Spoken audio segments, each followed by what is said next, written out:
Hello, brilliant people. Good afternoon to all of you. It's another beautiful Wednesday, and finally, humanagin ang atong mga klase, mga my dear. So, it's time for me to do my coffee time.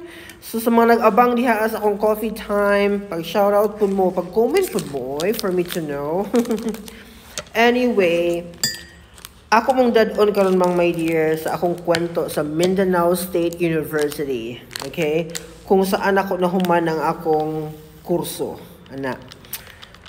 I think aware man ang tanan nga barato ra gid sa Mindanao State University, no. Barato ra gid kaayo, like sa akong time, no, kung wala gyud kay bagsak ana nga semester, ang imo ra gyud bayaran is miscellaneous ra gyud for that semester. Wala ay tuition fee gyud, as in murag 85 pesos man siguro ang bayaran. I'm not really sure, ha. Pero murag maura na bayaran ato nga time. Pero pagawas na ko, pag-graduate na ko ato nga time, murag nag-impose na nga magbayad na gyud whether pasar ni mo tanan ang mga subjects ana nga semester. Pero during my time, nakaagi pa gyud ko nga, kung wala kay bagsak ana nga semester, wala gyud, free gyud ang imong tuition fee ato. So tuod man, na-enjoy gyud na ako siya, gikan ako pag first year up until nahuman ko sa akong fourth year. Muna siya akong journey sa Mindanao State University. Pero akong i-share sa inyo karong hapuna is about amo gyapong kalisod, no? Kaya bisag moingon ta mga my dear nga kanang barato ka in Mindanao State University, nagsuffer gyapon mi, kay grabe man gyud lisuda sa among pamilya. As I shared to you before, grabe gyud kalisod sa amo ang family. So niabot ang point mga my dear nga nangayon akong mama. Kay kani ba akong mama very responsible, ba gid kayo siya nga inahan. Ako na nang gi-share sa inyo before. And kung ma, wala jud ko'y kwarta ma, kay bisag moingon man gud nga brato kaayo ang Mindanao State University, ang tuition fee, di ba?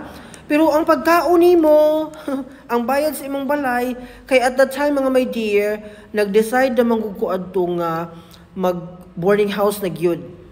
Kay di na gyud ako makaya nga mag-working student pa ko, nya graduating na ko ato nga time.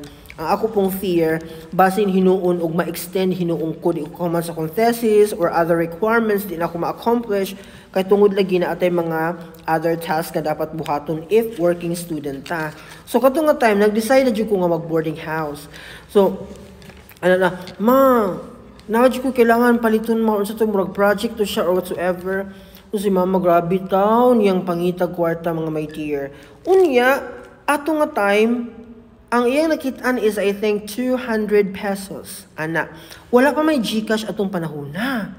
Ang uso sa unang panahon, no, sa akong time is smart padala, smart money padala, murag ana siya. So, murag gyapon siyang GCash nga i-transfer ang money, unya mo adto ka na station nito nga doon sa akong boarding house. Muadto ko dito niya na po siya kaltas, murag 10 pesos, 20, murag ana. So in short, mga my dear, kanang 200, ang ma-receive na ko ana, mga 190 or 180, murag 190 man siguro kay gamay rabi ang amount, 200 pesos. But tinuod gyud nga napadadaan siya ko ni mama og 200 pesos kay siguro ang katunga amount, katunga money gid siguro, maura gid siguro to iyang ma-afford. Siguro grabe pa niyang limbag-limbag og pangita to sa mga silingan ug asa pa.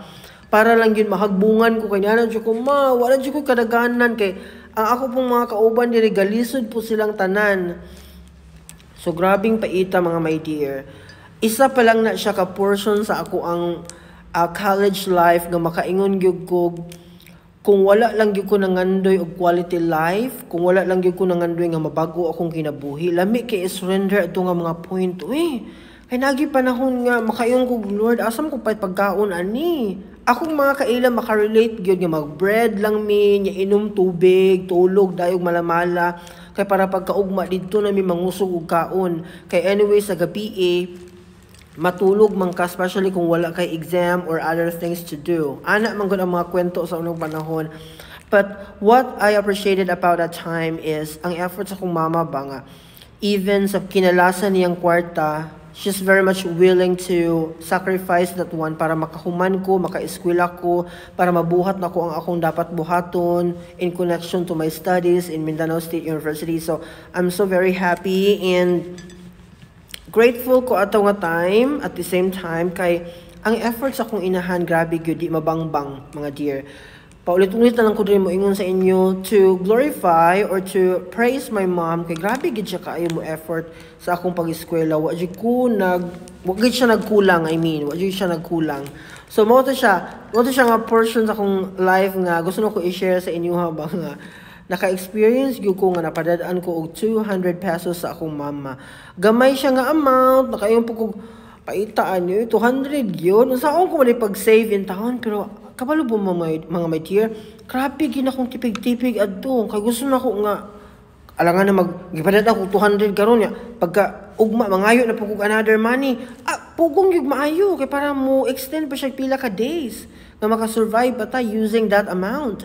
Ingon ana ang akong kinabuhi sa Mindanao State University.